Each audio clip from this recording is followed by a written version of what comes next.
Hi, everyone. We're going to give just a couple of minutes for everyone to log in and join us. So to begin our time together, I would just like to know how each of you, to my coaching staff and student athlete, how have you been using this quarantine time to stay active? I'm going to lead off, Jen. I've been trying to do the home workouts, but I get attacked by my dogs every single time I try. So now I am trying to run outside as much as possible. I like to start out next. I like to go on long walks with my wife, and I would really like to go on long walks with my wife and my dog, but my wife won't let us get a dog. I also go on long walks with my mom, and only when it's beautiful out, which it has been. I wish we would have been playing softball in this beautiful weather, but that's okay. It has been a great weather for spring. Yes. My staying active is also just getting out of the house to go on walks, but it's also yard work that my wife initiates, and I get roped in to moving stumps and old fences and that kind of stuff. So just staying active, taking advantage of the sunshine. Yep, I would agree. I've been getting up early every morning to trying to make sure that I don't enjoy the sleep-in time. I get up early and head outside for a walk. Sometimes I take my dog, and sometimes I don't because I don't have patience that day. Mm-hmm. Anything else anyone's been doing for fun? I mean, I've been trying to keep my arm still warmed up. So doing lots of throwing and pitching and trying to stay active and keep my skills up. I've got a Jenny, whole is your brother at home as well? You throwing with him? He is home off and on. He has an apartment, and then he's also at home sometimes, but we do a lot of throwing when he's home. Cool. All right. Well, it looks like we have just about everybody logged in, so we're going to go ahead and get started. First, I'd like to take the time to introduce myself and then ask all my colleagues to introduce themselves as well. My name is Jennifer Thomas, and I am currently the Senior Associate Athletic Director at PLU. But this summer, I will begin a new role as the Interim Director of Athletics and Recreation.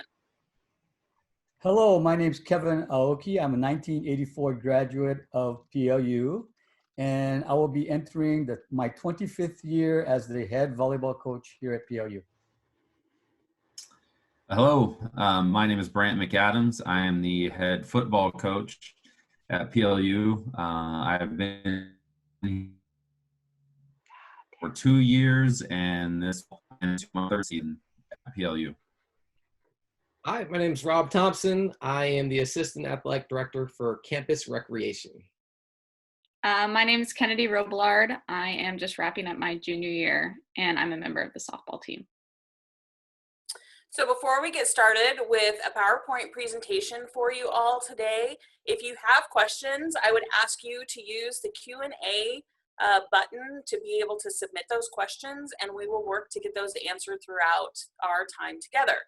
So we're going to start with a short PowerPoint presentation, so bear with me as I share my screen with you all. Perfect. So again, welcome to the Loot Video Overnight for PLU Athletics and Recreation. We offer 19 varsity sports. They're all listed on the left-hand side of your screen, including baseball, basketball, cross-country, football, golf, women's rowing, soccer, softball, swimming, tennis, track and field, and volleyball. And together, our student athletes number about 450. You can see on the screen that we have a picture of all of our student athletes together. We always start the year off with a really fun fall kickoff that includes a pizza feed, as well as our student athletes each receiving a t-shirt. So everybody loves a free meal and a little swag, so our fall kickoff is always a great time. Hello, it's Coach McAdams again. So I'm relatively the new guy compared to Coach Aoki. But when I started looking into PLU 2 years ago, the first thing I noticed was on the PLU main page, it has a section about PLU athletics and the tradition of excellence, not just on the competition field, which you can see on the slide, that we've had numerous team and individual championships, both at the conference and national level. But we've also got a strong, I guess, kind of standard of excellence in the classroom. We've had 11 NCAA postgraduate scholarships, numerous academic All-American selections, and on average, the student athletes will carry a higher GPA than the rest of the student body. Along with kind of the holistic standard of expectation is community service and giving back. And you can see we've had over 3,000 hours, volunteer hours donated or given by student athletes. All right, developing lifelong leaders united by teamwork, excellence, service both on and off the athletic surface. I think the core values of being a LUT student athlete are leadership, unity, teamwork, excellence, and service.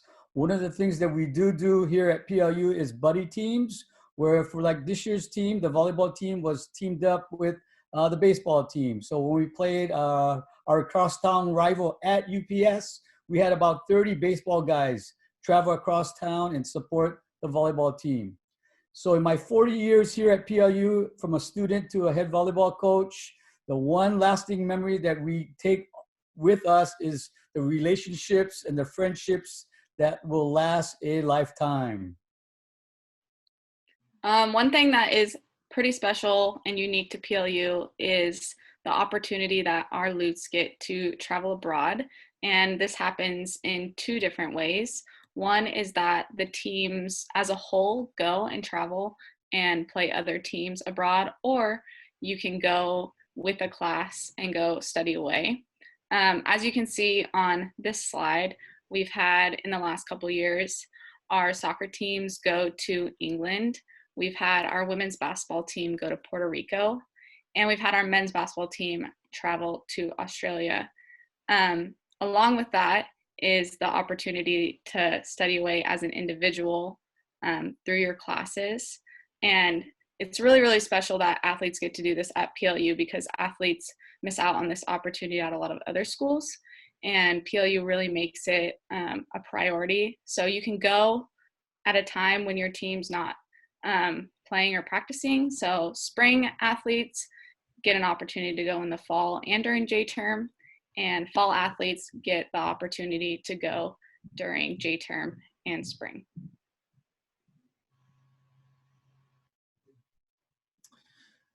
If you've read PLU's mission statement or heard it, it talks about thoughtful inquiry, service, leadership, and care. And leadership is an area that our athletics department really strives to develop in our student athlete. So some of the different ways that we put on programs or create opportunities for this, one of them is our Plus 100 class for first-year student athletes, 1 hour time commitment weekly through the fall, and it's geared towards kind of time management, writing skills, research resources, but most importantly, leadership topics that fit the university's mission statement. We also bring alumni speakers back to speak to the department or to individual teams. Professionally, we create opportunities for leadership development by getting you connected with alumni in your career field through our student athlete networking night. And in terms of community outreach, you can see by the photos on the right side of your screen, PLU has a really long-standing and strong partnership with Special Olympics, and that's where our department gives a lot of those 3,000 hours in community service. Yeah, again, my name's Rob Thompson. I'm going to give you a brief rundown of campus recreation. So we're going to start with intramural sports, which is my favorite thing here on campus. As you can see from the screen, we offer just about every single sport imaginable. And if we don't offer it and students want to do it, please let me know. But we've got anything from soccer to inner tube water polo to kickball to volleyball. And even if you've never played the sport before, we encourage you to come on out and play. We have beginner leagues, advanced leagues. It's just a lot of fun, and you get bragging rights if you win, and you also get a nice t-shirt if you win too. We also have club sports. So club sports, they're listed on the screen right here. They actually practice a couple times a week throughout the school year. They have a coach, and they compete against other schools, unlike intramurals when you're just playing against each other. And then we have our group exercise program. So every Monday through Thursday evenings, we have 1 hour classes, anything from Zumba classes to yoga classes to kickboxing, butts and guts class. Really whatever students really want, we try to offer. And every semester, the schedule changes up. And then the last is outdoor rec. So every weekend, we go on trips everywhere throughout the Pacific Northwest and just explore, have fun. And these trips range from skiing, hiking, kayaking, horseback riding. It's just a great way for Lutz just kind of get out and explore. Perfect. Thank you all. So now I'm going to switch back to this view where we're going to start with some Q&A topics. So first off, Kennedy, one of the most common questions we get is about managing both your academics and your athletics. Most of our interested prospective students want to know that they're going to be successful in the classroom and on the competition field. So can you talk a little bit about how you manage that as a student? Yeah, absolutely. I personally find it easier to manage my time when I'm a little bit busier. That way I have to use the free time I have most usefully. I am a student and I play my sport. I also have a job on campus. I try to go and support our other teams, be involved in intramurals. So the more things that I'm involved with, the less time I have, but that free time I have, I try to use it most usefully for like schoolwork or going to meet with teachers, even some free time. But for me, the way I find it easiest to manage my time, which I'm learning now in quarantine, is really hard when you have a lot of free time. You always put stuff off. But when you have a lot of things on your schedule, you have to use the free time you have the best way possible.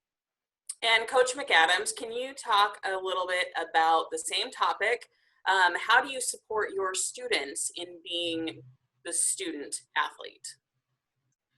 Yeah, I think your coaches are going to take just as much pride in your academic success as you are. And so some of the different ways that you'll see coaches making an effort to help you be successful in the classroom is one, just kind of how they schedule, trying to be efficient with practice times, be efficient with meeting times, and kind of, get in, get out, get the work done. Obviously development has to happen on the field, but if you're not getting the work done in the classroom, then those opportunities on the field are going to be limited. And so, one of the things you'll find coaches doing is, either it's scheduled out and they're having consistent, steady meetings with each of the players around, their academics and everything else going on.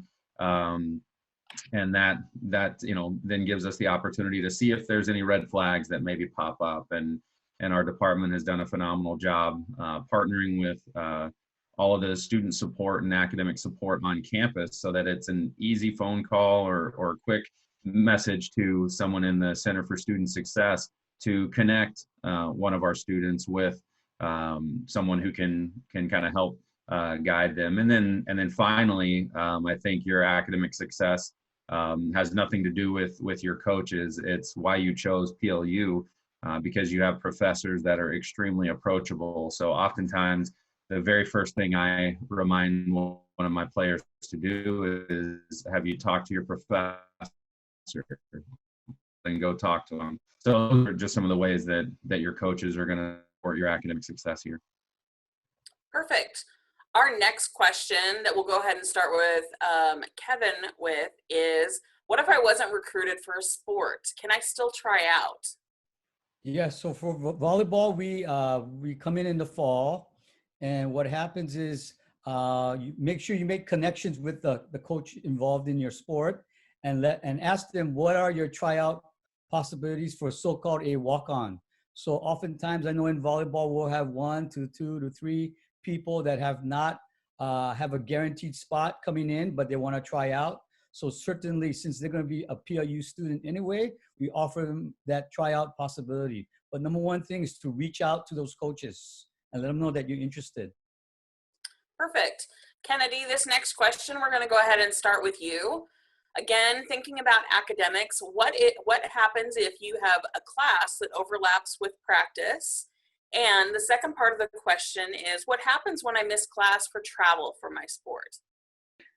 So I'll speak on my experience with softball.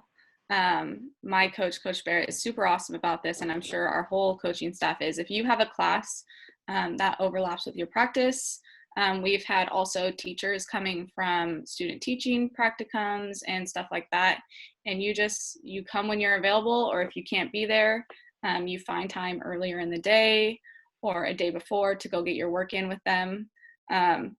Our coaches are super awesome about working with you. They understand that academics comes first. You need to get those classes in. You have to get those hours in class, and they really help you work with that. And now for missing class for traveling for your sport, through the athletic department, we put together a class absence form. So you go prior, most likely a couple weeks prior, even a month prior, to your teacher, and you say, hey, I know I have to miss this class. And most of the time, our faculty at PLU are super awesome. They will help you out, plan ahead, go talk to them in their office hours. That's that will be the best thing for you to do. Perfect. Rob, and we'll do Brant this time. Are there additional costs to play either a varsity or a club sport? Rob, do you want to go ahead and start for club sports? Yeah, I'll lead off. It really depends on the club sport. Initially, there is no fee, but sometimes clubs will want to travel, depending on where they're going. If they want to go down to Southern California for a spring break trip or where they're competing, sometimes there'll be additional costs. The team will try to have like team dues to start off. Usually we try to make the cost as minimal as possible. I know our ultimate Frisbee team, they like to get really fun jerseys every single year. So when they do that, it is out of pocket, and usually it's anywhere between $50 and $100 for the season. But for the most part, it's we try to make the cost as minimal as possible for club sports. Yeah, and your intercollegiate sports are going to be right along the same kind of note. We are going to provide you everything you need in order to compete in our sport. Anything that goes, well above and beyond the necessities of being a collegiate student athlete. Occasionally there may be, a team that takes on an additional fundraising opportunity. Maybe it's a crowdfunding campaign or a letter writing campaign to raise additional funds for, something extra that they want to incorporate into the program. Maybe it's in, a different type or a super swaggy travel pullover, whatever it is. But for the most part, your coaches will have everything you need to practice and compete when you show up to campus. Perfect.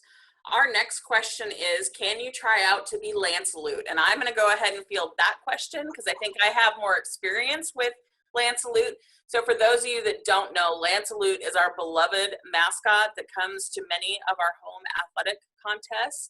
And absolutely, if you have an interest in trying out to be our Lance Salute at home competitions or other campus events, then when you get to campus this summer, or even during the summer, look at the student employment webpage, and likely there will be a job posting up for Land Salute. So we hope to see you at our contests, either in the costume or not. All right, our next question is coming from someone who's asking, what does training look like? How often are practices? And what do you do in the off season? So let's start with our varsity coaches first. And then Rob, if you want to chime in a little bit about club sports, you can certainly do that. I can go ahead and jump in. So, I know it says training for a spring sport, but each of the intercollegiate sports are going to have a traditional season and a non-traditional season. So for football, our traditional season runs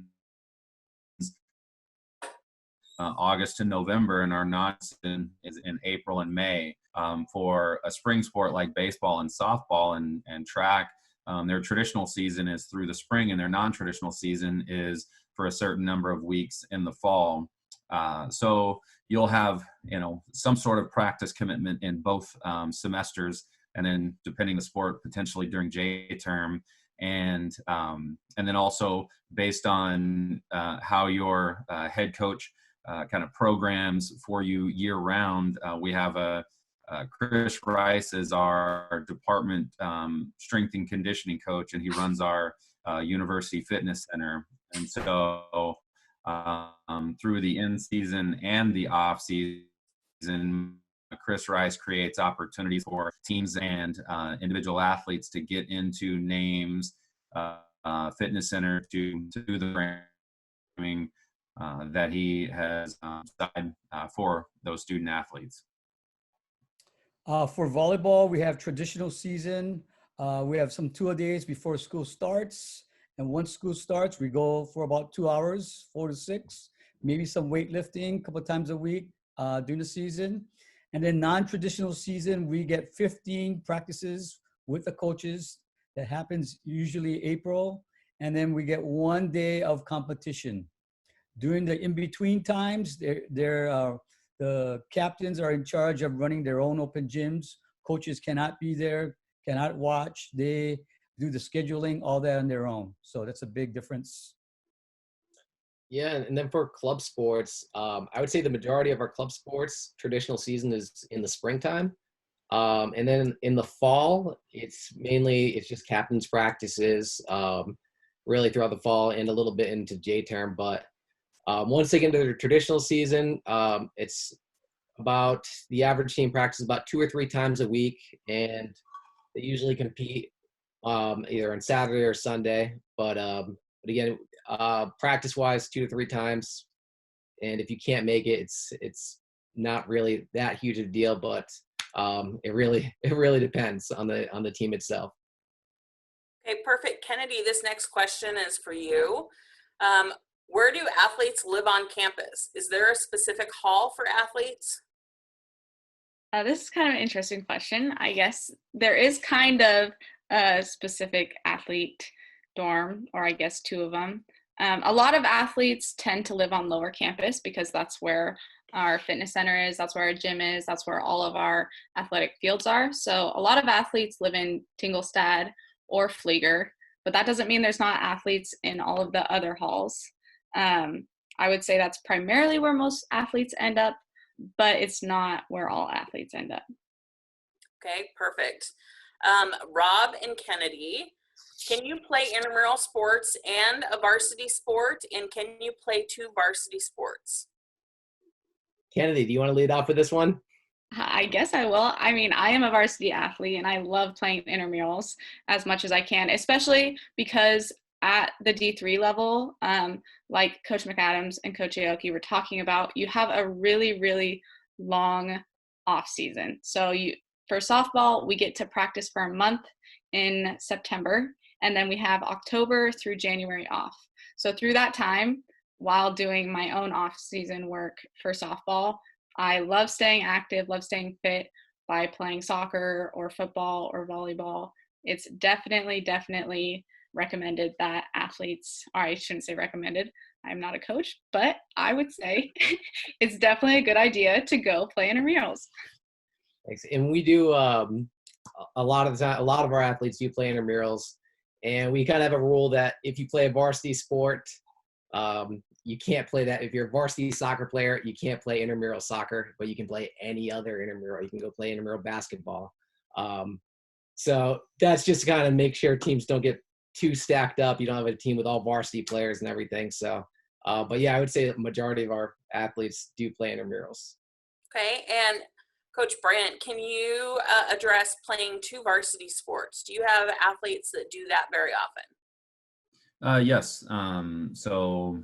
Something that's extremely common at the Division III level. We've got multiple football track participants. We've got a couple of football, baseball participants. And I know Kevin has some 2-sport athletes on his squad as well. Kevin? Volleyball track is the most common, or volleyball, softball is common, more common. Okay, great. Kennedy and Coach Kevin, let's address this question. We'll start with you. What are some fun traditions within the athletic department?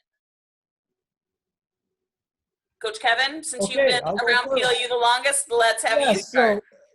So one of the things we like to do, and we've done it the last couple of years, is that because the fall teams come in so early, there's some downtime. So we've been doing a lip sync contest for the fall teams, and it's been really fun and engaging, and kind of gets the spirit up for those teams. And the hope is that we're going to try and do it for all the teams, and maybe do it for homecoming. So that's the goal this year, is to try to perform for the student and staff at PLU. When I think of fun traditions, I think of the biggest 2 times that we get all of our athletes together, which we talked about the fall kickoff with pizza and getting a t-shirt. Everybody, like I think it was maybe Jen said, loves free pizza, loves free swag. So that's really fun. And it's at the beginning of the year, so you get to see new faces, familiar faces, get to retouch with everybody. And then the other all athlete is the end of the year, our dessert banquet. And that's where everybody gets dressed up. You sit with your teams. That's where we give out our awards. The seniors get to go up on stage. I really love it. I love getting to see what all of our athletes have done throughout the year, and love seeing them get recognized. Okay, great. Rob, this next question is for you. What are the costs associated with outdoor rec? That's a good question. So it really depends on the trip, but I would say most of ours cost, I would say the average cost about $18 per trip. And that's just your average cost for just a day trip, and that really covers a lot. It covers your transportation, it covers any kind of gear you would want to rent as well too. It also includes food as well. So if you do some of those spring break trips where we go down to Utah, or J-term trips where we've gone out to Montana, that probably ranges around $200, $250, but we try to make the cost as minimal as possible and give you the most bang for your buck. Okay. Our next question is, what percentage of PLU students are student athletes? And I'll go ahead and take that one as well. So on average, about 26% of the PLU student population are varsity athletes. For our incoming first-year class, that number is usually a little bit higher, and actually is closer to 30%. So at any point during the year, we have well over 450 students that are participating in athletics, and sometimes that number can reach above 500. So a very large number of our student population participates in athletics. Okay, Coach Brandt, I'm going to have you start with this one. What academic support exists for athletes, and are there specific tutors or study times? For the most part, I don't necessarily know of specific athletics. You're going to have, kind of study groups per class or department or subject. And then I guess the specific academic resources are, our Center for Student Success. They kind of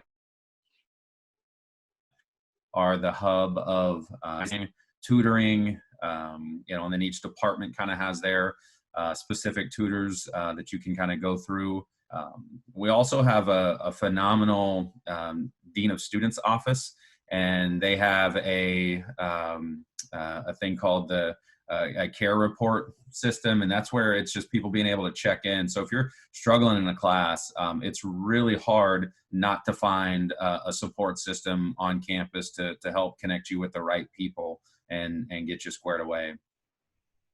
Can I add something to that? Oh yeah, certainly, One of the Kevin. reasons why you spend a lot of money to go to a private liberal arts institution is so that you have smaller classes and so that you can talk to the professor. And that's one of the key components of going to a smaller school like PLU. And I think that lends itself to taking advantage of that situation. Kennedy, do you have anything to add with that one? Yeah, I would go off of what Kevin said too. Your biggest resource is your professor. They make themselves really available, give you office hours, email them, they'll meet with you. But another big thing is that a lot of classes have drop-in tutoring. So they'll have a couple times a week, usually in the evenings, where they place tutors in a room in one of our buildings, and you can just go anytime you want. You're not required to, but there's people there to help you. You can also schedule with tutors online and meet up with them for half-hour slots. There's so many resources. Perfect. And this will be our last question, and this question is going to go to everyone. So what is your favorite part about being a coach or an athlete at PLU? Kevin, why don't we start with you? So I came in 1980 all the way from Honolulu, Hawaii, and it's been 40 years since that time, and I have not left to go back. Obviously, I've been back for vacation. So, and I'm in my 25th year, like I said, and I think just the relationships and the people you meet, and just from past alumni to current student athletes and just students in general to the staff, it's just so welcoming. So I like to offer extended welcome to those incoming freshmen that will start hopefully September, and excited for you guys to come aboard. And if you're not quite there yet, hey, think about PLU. Go All right. Brant? Yeah, I would echo Kevin's sentiments. I know it always sounds kind of corny to say, the people are what make this place special. I've had the opportunity to work at 3 other small liberal arts Division III athletic institutions, and PLU truly has something special with the people and how much they care, not just about you as a student or as an athlete, but as a person, and the type of person that you'll be when you graduate and go on into the workforce and into your communities. So just a place that has a really strong legacy and tradition of excellence, but to know that it's about more than just being a high performer. It's a community of people that care. Rob, what's your favorite thing?